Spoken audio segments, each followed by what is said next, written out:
Bir 5 dakikanızı almaz.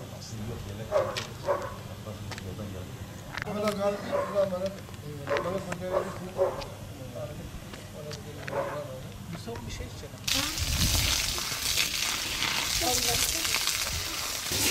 Hocam.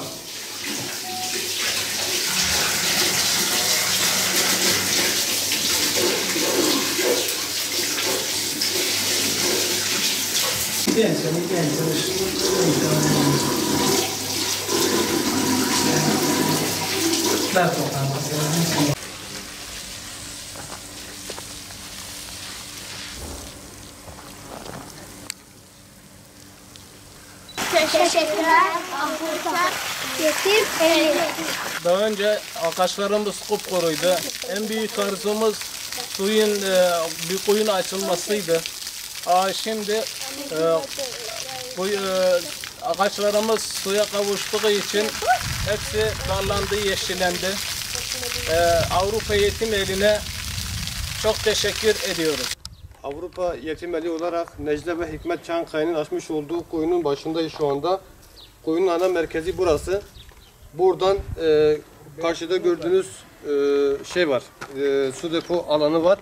Direktmen buradan, buradaki su direktmen depo alanına giriyor. Depo alanından da buradaki okulun etrafında bulunan ağaçlara, ondan sonra direktmen okulun içine gidiyor. Ve öğrenciler bu şekilde ihtiyaçlarını karşılıyorlar.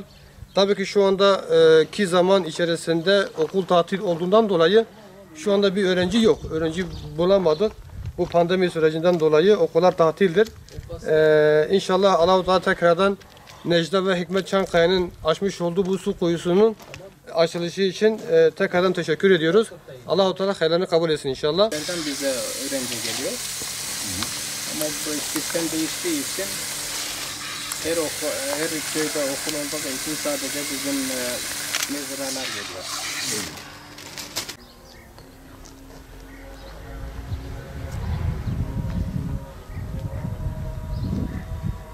Euzubillahimineşşeytanirracim. Bismillahirrahmanirrahim.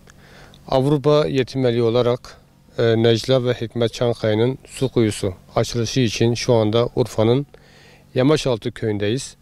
Bu su kuyumuz bir okul bahçesinde açıldı. Okuldaki bütün ağaçlar, öğrencilerin ihtiyaçları karşılanmaktadır. Allah-u Teala Necla ve Hikmet Çankaya kardeşlerimizin yapmış olduğu bu hayratından dolayı Avrupa Yetim Eli olarak teşekkür ediyoruz. Allah-u Teala kat ve kat kendilerine hayır yazdırsın inşallah. Burada kuyumuzu açtık. Kuyumuz depolama sistemi burası. Damlama sistemini bütün okul etrafına yaptık. Bir de okul içerisinde. Yani şimdi hiçbir ağacımız susuz kalmadı. Avrupa Yetim Eli'nin yapmış olduğu bu hizmetten dolayı çok teşekkürlerimizi sunarız.